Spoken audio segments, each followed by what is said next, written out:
Jesse, noroc! Bună dimineața! Wow! Fix de asta mașina am avut și noi.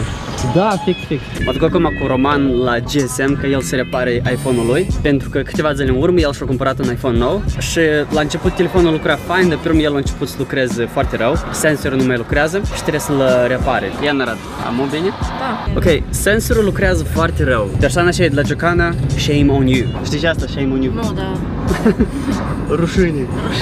Și nu știu dacă țineți minte, dar eu am avut de mult un fotoaparat care se numește Olympus. Păi am făcut un update la dânsul și n-am făcut update-ul până la urmă, am scos cablul înainte ca el să termine update-ul și l-am dus la reparație și acum trebuie să le iau de la reparație. Adică trebuie să dau banii, pe urmă peste câteva săptămâni să le iau de la reparație.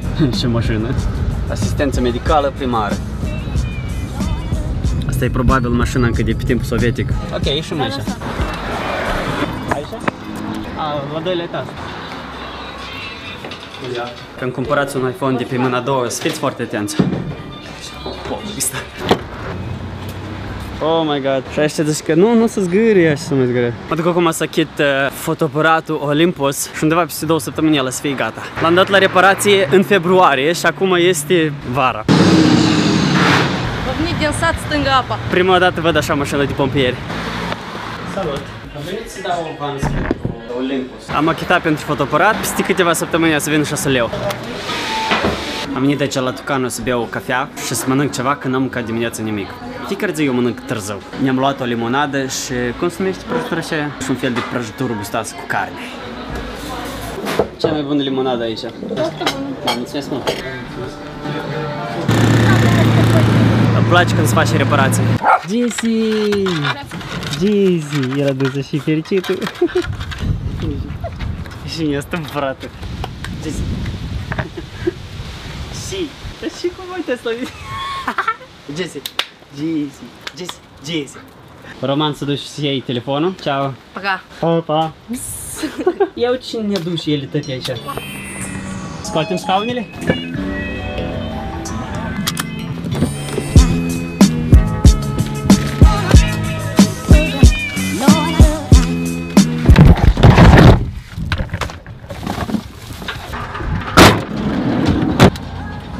Am luat laminatul, acum ne ducem să luăm tapetele și după asta venim acasă și să avem mult de lucru. Săptămâna asta a să fie doar reparații, vlogurile să fie practic cu reparații. Nu cred că să fie mult fun, știi, cu pennyboard-ul, longboard-ul, downhill, așa că sper că voi n-ați vă plictiți și ați vedeți tot procesul ăsta, cum se face reparații în casă.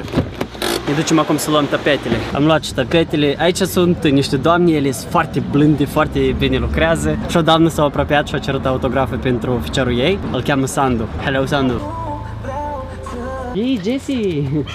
Oh, привет. Salut. Ce faci? Ia că laminatul trebuie să luăm. Da, laminatul. Să merg cu voi? Da, hai. Am și punem laminatul în casă. Costel. Jesse, haide în casă.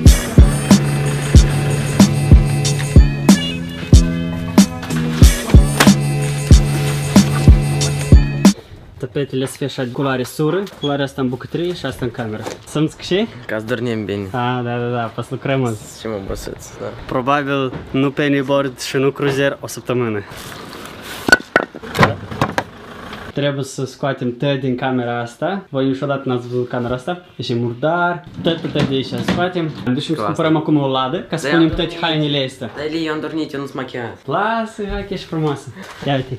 S-a chișat pe flagul Moldovei și acum doarme pe flagul Moldovei, da? Mă duc acum să-mi cumpăr o ladă și acolo să-mi pun toate hainele mele de care eu mă folosesc. Nu sunt multe, dar sunt. Și hainele astea de care eu nu mă folosesc, le aruncăm la gunoi sau să vedem ce o să facem, să le dăm cuiva. Dar asta babătârla neapărat ne folosim. Peritele să-l scoatem pentru că el mucigăiește, să-l stricăm. Vedeți acolo el mucigăiește și de asta eu nu dormeam în camera asta. Trebuie să-l dăm jos și să facem deja tot la început, tot să fie bine, pentru că vedeți, camera asta ei este un pic în pământ. E că vedeți acolo este pământul deja și ei este așa intră în pământ. Și aici se adună foarte, foarte repede mucigaiul. Și asta e rău pentru sănătate, așa? Hai la bord și haidem. Știi magazinul Uman care vinde pennyboard-uri? Da. Păi ei vor să-mi trimită un cadou. Au cerut adresa mea și vor să-mi trimită un cadou. Da, noi să fim ca frații de linți, știi noi? Da, super, așa? Tare clasă. Dacă ești din România și vrei pennyboard, skateboard, longboard, păi este magazinul Uman, eu de acolo mi-am cumpărat tot niște pennyboard-uri și o geantă, tare faină. Dacă de Moldova, board shop.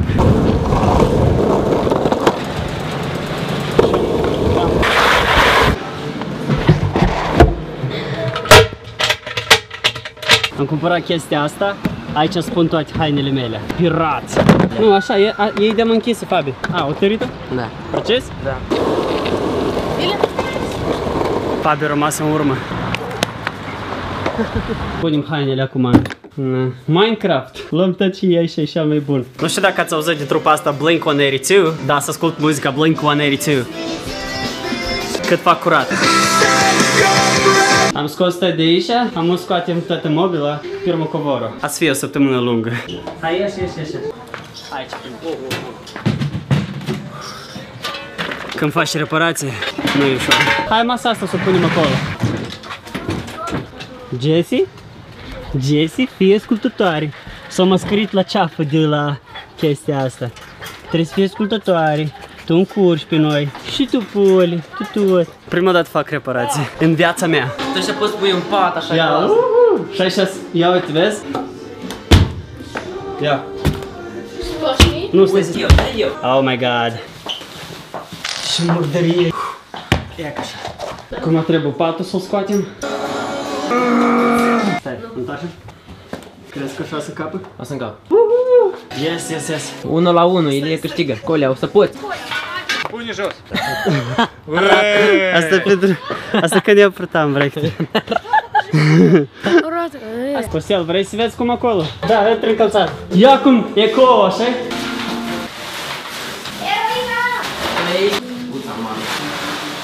Senior ajută cel mai mult, da? Da. Senior, ne ajuți, senior?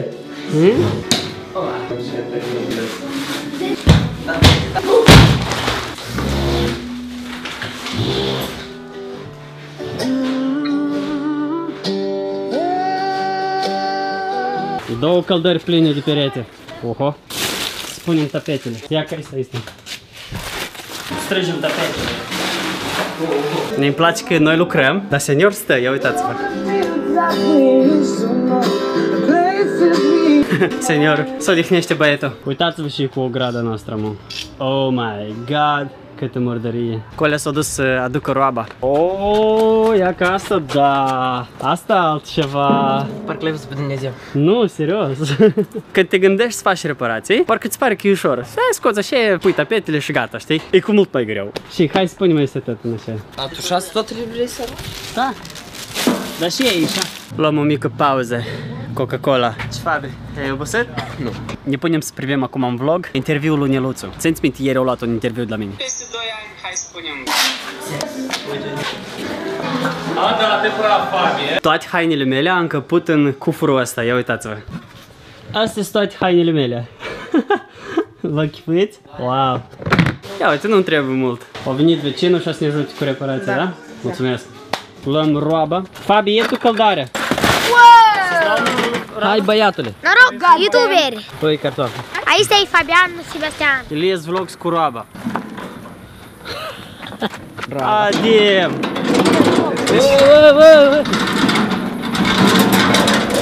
Fabi, acolo este ecou. Ia du-te înăuntru.